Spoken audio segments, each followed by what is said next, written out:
Milky ম্যাটারকে খালি চোখে দেখা যায় না, কারণ এটি সৃষ্টি হওয়ার সঙ্গে সঙ্গেই সাধারণ পদার্থের সংস্পর্শে এসে ধ্বংস হয়ে যায়। বিজ্ঞানীরা যখন এটিকে ম্যাগনেটিক ট্র্যাপে ধরে রাখেন তখন এটি এক ধরনের আলোকময় গ্যাস বা প্লাজমার মতো উজ্জ্বল আভা দেয়, আর এর কোনো নির্দিষ্ট রং নেই। তবে পরীক্ষাগারে এটি সাধারণত নীলচে বা বেগুনি আলো ছড়ায়।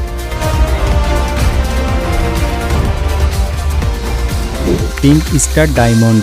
সাধারণত হীরা মানেই আমরা জানি বিলাসিতা আর সৌন্দর্যের প্রতীক, কিন্তু সব হীরা এক সমান নয়। কিছু কিছু হীরা এতটাই বিরল যে এগুলো বিজ্ঞানীরাও দেখে অবাক হয়েছেন।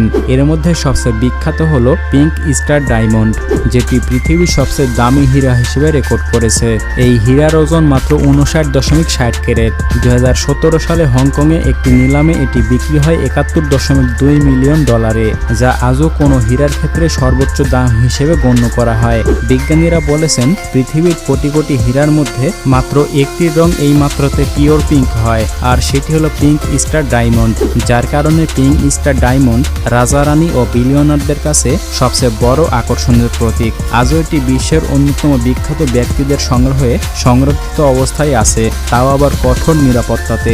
অনেক বিশেষজ্ঞরা মনে করেন যদি কখনো এই হীরা আবার বাজারে আসে তবে এর দাম $100 মিলিয়ন অতিক্রম করতেও সময় লাগবে না, কারণ এর মতো নিখুঁত সৌন্দর্যের হীরা পৃথিবীতে দ্বিতীয়বার পাওয়া প্রায় অসম্ভব। Hope diamond. পৃথিবীর ইতিহাসে যত হীরা রয়েছে তার মধ্যে সবচেয়ে রহস্যময় ও কুখ্যাত হীরা হলো হোপ ডায়মন্ড, যেটাকে অনেকে বলে অভিশপ্ত রত্ন।